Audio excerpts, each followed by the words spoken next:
नमस्कार, मैं ज्योतिष चौहान। राहुल गांधी पर कार्रवाई के बाद अब विपक्ष एक बड़ी तैयारी में है। विपक्ष की तैयारी है कि लोकसभा स्पीकर के खिलाफ अविश्वास प्रस्ताव लाया जाए। इसको लेकर पूरी तैयारी हो चुकी है। लगातार बैठकों का दौर जो है वो जारी है। खड़गे के रूम में लगातार मीटिंग चल रही है विपक्षी दलों की। इस पर बातचीत करेंगे। ज़्यादा बातचीत करने के लिए हमारे साथ आनंद मिश्रा जी हैं।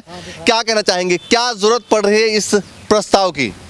देखिए, लगातार जो है पिछले 4 वर्षों से भारतीय जनता पार्टी के जो स्पीकर हैं, जो लोकसभा में स्पीकर का मतलब ये होता है कि उसके लिए सभी लोग बराबर होते हैं। जो भी सम्मानीय सांसद है, जो चुन कर आए हैं, उन सब के अधिकारों की रक्षा करने का काम अगर किसी का होता है तो वो लोकसभा स्पीकर का होता है। लेकिन पिछले 4 वर्षों में देखने में आ रहा है कि ओम बिरला जी जो है वो लगातार विपक्ष के सांसदों को कम बोलने का मौका देते हैं, उनको बोलने का मौका नहीं देते हैं। विश्वास नहीं है उन पे। विश्वास की बात नहीं होती है, ये एक संवैधानिक प्रक्रिया है।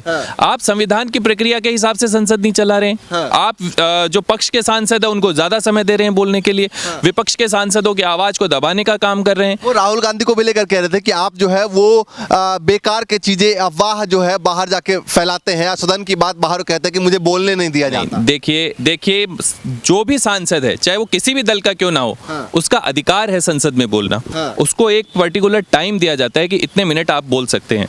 तो उसमें राहुल गांधी जी अपनी अगर बात रखना चाहते हैं, अडानी के मुद्दे पर रखना चाहते हैं, तो लोकसभा के जो स्पीकर हैं, देश के प्रधानमंत्री हैं, गृह मंत्री हैं, उनको क्या दिक्कत है? तो राहुल गांधी को हटाएंगे तो आप स्पीकर को हटा देंगे? नहीं, हम ये नहीं कह रहे हम स्पीकर को हटाएंगे। हम अविश्वास प्रस्ताव लाना विपक्ष की जरूरत है। विपक्ष जो है अपनी बात को जो है वो संविधान के हिसाब से रखना चाहता है। वो ये चाहता है कि उनके अधिकारों का जो हनन लोकसभा स्पीकर कर रहे हैं उस पर ये एक्शन लिया जा रहा है। ये बताइए कि स्पीकर पे भरोसा नहीं, प्रधानमंत्री भरोसा नहीं, अडानी के पीछे पड़े हुए हैं, इलेक्शन कमीशन पे भरोसा नहीं, और जितने भी तंत्र है उस पे किसी पे भरोसा नहीं रहा। आप एक चीज देखिए, आज देश के हालात क्या हैं।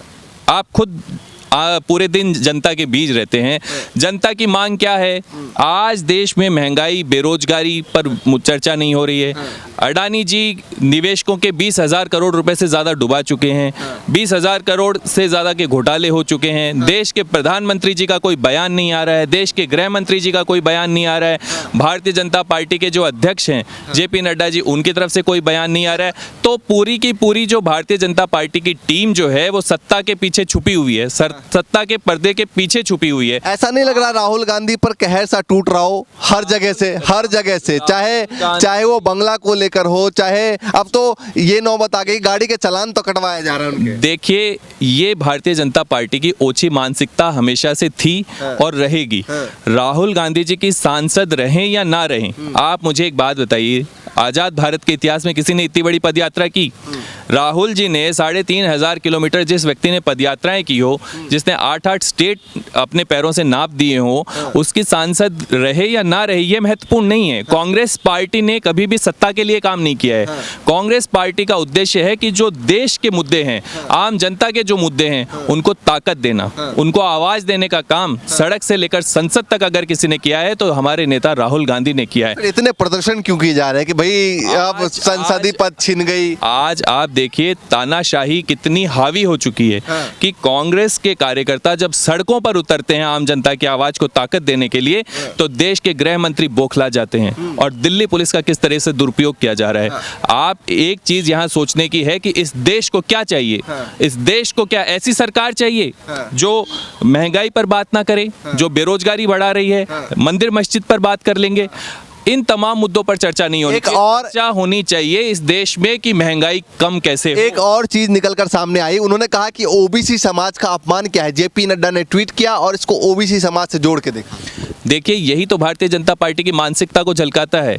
आप देखिए कि हम कह रहे हैं वसुदेव कुटुंबकम, और भारतीय जनता पार्टी के लोग इसी में उलझे हुए हैं कि ओबीसी कौन है, SC कौन है, मुसलमान कौन है, अल्पसंख्यक कौन है। ये बंटवारे की राजनीति कौन कर रहा है? बंटवारे की राजनीति भारतीय जनता पार्टी। कोर्ट ने भी माना ना कहीं एक समाज का आपने अपमान किया। धर्म की राजनीति कर रहे हैं भारतीय जनता पार्टी के लोग। कांग्रेस की पार्टी ने कभी भी धर्म की राजनीति नहीं की। आप देखिए, पूरी 3,500 किलोमीटर की यात्रा में कहीं धर्म का नाम था?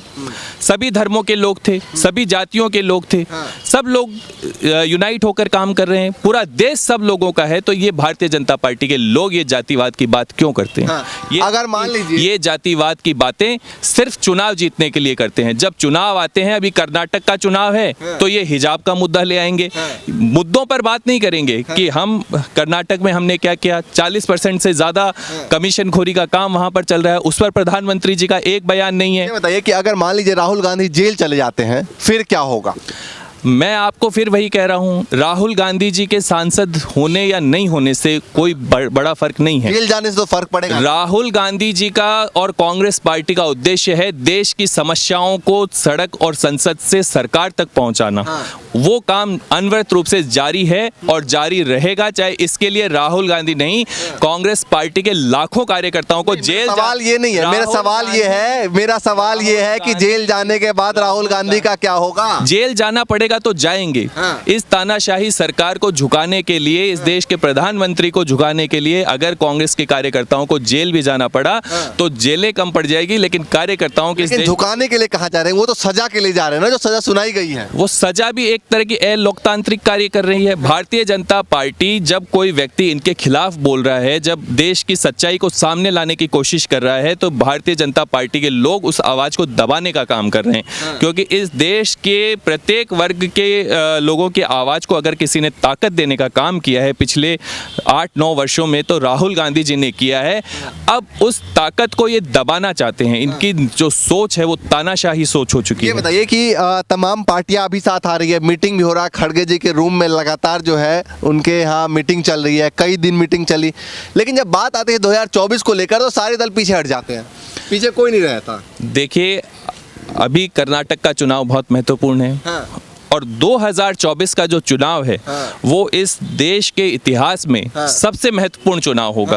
क्योंकि एक तरफ वो ताकतें खड़ी हैं जिनका विश्वास मंदिर और मस्जिद में है, जो जातिवाद की बात करेंगे, सांप्रदायिकता की बातें करेंगे, देश के लोगों के अधिकारों को कम करने की बातें करेंगे, और एक तरफ कांग्रेस पार्टी है जिसने देश की आज़ादी की लड़ाई लड़ी है, जो चाहते हैं कि पूरे समाज का कल्याण हो, पूरे विश्व का कल्याण हो, भारत के हर एक व्यक्ति का कल्याण हो। तो ऐसी दो ताकतों के बीच में जब संघर्ष होगा तो जीतेगी कांग्रेस। नहीं तो ये बताइए कि अब राहुल गांधी का अगला स्टेप क्या होगा? क्योंकि भारत जोड़ो यात्रा वो करके आए हैं, बीजेपी कह रहे उससे कोई फर्क नहीं पड़ा, वो किससे मिलके आए, कहाँ गए? देखिए, भारतीय जनता पार्टी को तो किसी चीज से कोई फर्क पड़ ही नहीं रहा है। आज जब सिलेंडर 1000 के पार जा चुका है तो भारतीय जनता पार्टी को कोई फर्क पड़ रहा है? भारतीय जनता पार्टी के नेताओं को कोई फर्क पड़ रहा है?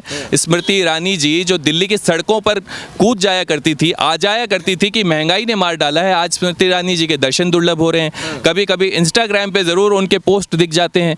तो भारतीय जनता पार्टी तो कभी भी मुद्दों की बात नहीं करती है। भारतीय जनता पार्टी ने देश को तोड़ने का काम किया। आप देखिए, जब कभी भी चुनाव होते हैं इस देश में, अभी 2024 के जब लोकसभा चुनाव आएगा तब ये हिंदुत्व का मुद्दा ले आएंगे, ये महंगाई पर बात नहीं करेंगे, महंगे बेरोजगारी पर बात नहीं करेंगे। 2 करोड़ युवाओं को रोजगार देने का वादा किया था, कहाँ है 2 करोड़ युवाओं के रोजगार?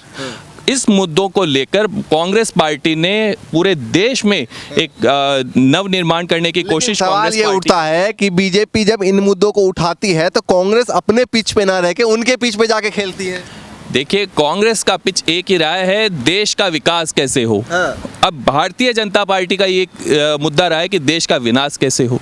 ये विनाश की ओर धकेल रहे हैं। देश के युवाओं को धर्म की राजनीति में धकेलने का काम भारतीय जनता पार्टी के लोग कर रहे हैं। आज प्रधानमंत्री जी 21वीं सदी में मंदिर और मस्जिद की बात क्यों करते हैं? वो टेक्नोलॉजी की बात क्यों नहीं करते? वो लोगों को शायद पसंद है। वो साइंस की बात क्यों नहीं? लोगों को पसंद है। लोगों को पसंद नहीं है। प्रधानमंत्री जी करते नहीं है। वो हर बार मन की बात तो जरूर करते हैं, लेकिन जन की बात कब करेंगे पता नहीं। आम जनता की बात कब करेंगे प्रधानमंत्री जी, किसी को नहीं पता। लोगों को पसंद है तभी तो लोग सुनते भी हैं और वोट भी डालते हैं। आज प्रधानमंत्री जी को जब विपक्ष जेपीसी की मांग कर रहा है अडानी जी के मुद्दे पर, ऐसे क्या संबंध है अडानी जी के और नरेंद्र मोदी जी के और भारतीय जनता पार्टी के कि वो खुलकर इस मुद्दे पर नहीं बोलना चाहते? अडानी जी के पीछे क्यों पड़े? क्या अडानी को तोड़ने से आप पीएम मोदी को तोड़ पाएंगे? क्या बीजेपी को तोड़ पाएंगे 2024 का? देखिए, मुझे एक बात बताइए आप, अडानी के और मोदी जी के अगर कोई संबंध है ही नहीं, तो जब निवेशकों के 20,000 करोड़ रुपए से ज्यादा डूब चुके हैं, क्या सरकार की ये जिम्मेदारी नहीं बनती कि सरकार इस पर एक्शन ले? क्या देश के लोग नहीं हैं जिनके पैसे डूबे हैं? तो सरकार ये अनावश्यक रूप से जो बचाव कर रही है अडानी जी का, वो क्यों कर रही है? संशय पैदा कौन कर रहा है? संबंधों पर भारतीय जनता पार्टी। अगर देश के प्रधानमंत्री जी पार्लियामेंट में खुलकर इस पर बयान दे दें, स्थिति को स्पष्टीकरण कर दें, तो कोई मुद्दा ही नहीं रहेगा। विपक्ष तो चाहता है कि आप खुलकर बोलें। पहले राहुल गांधी जी संसद में सवाल पूछ रहे थे, उनको रोका गया, उनकी सांसद ही चली गई। अब आपने देखा पिछले 2 दिन से लगातार आम जनता सड़कों पर उतर चुकी है, आम जनता सवाल पूछ रही है। थोड़े समय बाद आप देखिए कि हर गली कुछ लोग कहते हैं कांग्रेस क्या करना चाह रही है, कोई स्पष्ट नहीं हो पा रहा है। स्पष्ट एक ही है कि जो देश को तोड़ना चाहते हैं, देश को बर्बाद करना चाहते हैं, उन ताकतों से लड़ने का काम कांग्रेस पार्टी कर रही है। नहीं, वो तो कह रहे हैं कि हमने देश को बनाया है। आज से 10 साल पहले का आप देख लीजिए, 2014 से पहले का, 2014 के बाद का देख लीजिए। अमित शाह जी ने अभी दिया था इंडिया टुडे के कॉन्क्लेव में, उन्होंने साफ तौर से कहा है कि अभी भी आंख बंद करके आप चुनाव करवा लीजिए 2024 में, इससे पहले मोदी जी आएंगे। आप देखिए, भारतीय जनता पार्टी ने इस देश को बहुत कुछ दिया है। इस देश को नफरत दी है, इस देश को मंदिर और मस्जिदों में बांटा है, इस देश को जातियों में बांटने का काम किया है। इस देश में आज महिलाएं असुरक्षित है, किसानों ने आंदोलन किया, युवाओं ने आंदोलन किया, बेरोजगारी बढ़ती जा रही है, महंगाई चरम सीमा पर है। ये सब देन किसकी है? भारतीय जनता पार्टी की देन है। हम कब मना कर रहे हैं कि भारतीय जनता पार्टी ने नहीं दिया है? लेकिन भारतीय जनता पार्टी ने जो दिया है उससे जनता त्राही त्राही कर रही है। देश का आम आदमी परेशान हो चुका है। अब हमें नहीं चाहिए मोदी जी की सरकार, अब हमें एक ऐसी स्थिर सरकार चाहिए जो इस देश को चला सके। अच्छा, ये बताइए, इस प्रस्ताव को लाने से क्या कांग्रेस पार्टी का भला होगा, क्या विपक्ष का भला होगा? क्या स्पीकर के हटने से आपके सारे मुद्दे सॉल्व हो जाएंगे? देखिए, स्पीकर का हटना या नहीं हटना महत्वपूर्ण नहीं है। विपक्ष अपने अधिकारों की मांग कर रहा है। विपक्ष का ये अधिकार है कि उसे बोलने का मौका दिया जाए। अगर बोलने का मौका नहीं देंगे तो अविश्वास प्रस्ताव लाना संवैधानिक कर्तव्य बनता है। अमित शाह जी कह रहे बैठ के बात क्यों नहीं कर लेते? दोनों पार्टियां बैठ के बात कर ले, 2 कदम आप आगे पीछे हटो, 2 कदम हम पीछे हट जाते हैं, बात सॉल्व हो जाए। क्यों नहीं बात करते? तो बात करने को तैयार हैं, वो बोलने ही नहीं दे रहे राहुल गांधी जी को संसद में। कौन मना कर रहा है? राहुल गांधी जी तो बोलना चाहते हैं, देश की आवाज, जो देश की आवाज है उसको संसद में बोलना चाहते हैं। राहुल गांधी जी का कोई व्यक्तिगत लड़ाई थोड़ी है अडानी जी से। आम जनता की जो लड़ाई है, आम जनता का जो पैसा डूबा है, देश का जो पैसा डूबा है, उस बात को ताकत देने का काम राहुल गांधी जी संसद में करना चाहते हैं। तो उसमें आखिरी सवाल है, राहुल गांधी चारों तरफ से घिरे हुए हैं और यहाँ तक घिर गए हैं कि उनके गाड़ी के चालान तक की भी बात की जा रही है। देखिए, ये भारतीय जनता पार्टी के लोग हैं जो आधे से ज़्यादा तो अफवाहें उड़ाते रहते हैं। राहुल गांधी जी को ना कभी सत्ता से का लोभ था, ना आगे कभी रहेगा। ये गांधी परिवार, आप देखिए, जिसने आज़ादी की लड़ाई में करोड़ों रुपए दान दे दिए, जिन्होंने इतनी बड़ी संपत्तियां दान दे दी, वो क्या एक बंगले के लिए लड़ाई लड़ेंगे? सवाल देश की जनता। अब कहाँ रहने वाले राहुल गांधी? क्या किराए घर में रहने वाले हैं? कहाँ रहने? राहुल गांधी का तो पूरा देश है, वसुदेव कुटुंबकम, पूरा विश्व हमारा है। ये भावना हम लोगों की है। ये भारतीय जनता पार्टी के लोगों की भावना है कि ये तुम्हारा है, ये मेरा है। हम तो सर्वधर्म संभाव, सारे धर्म हमारे हैं, सारा विश्व हमारा है। चलिए, हमारे साथ आनंद मिश्रा जी थे, उनसे हम बातचीत कर रहे थे। फिलहाल तमाम विपक्षी पार्टी जो है वो एकजुट होकर एक जगह बैठी है, लगातार मीटिंग चल रही है और ये जो प्रस्ताव लाया जा रहा है, इसको लेकर आप क्या कुछ सोचते हैं? हमें कमेंट करके ज़रूर बताएं कि क्या इसको लाने से विपक्ष के जो मुद्दे हैं, संसद के जो मुद्दे हैं, वो सॉल्व हो पाएगा या फिर नहीं। कमेंट करके हमें ज़रूर बताएं। फिलहाल के लिए नमस्कार।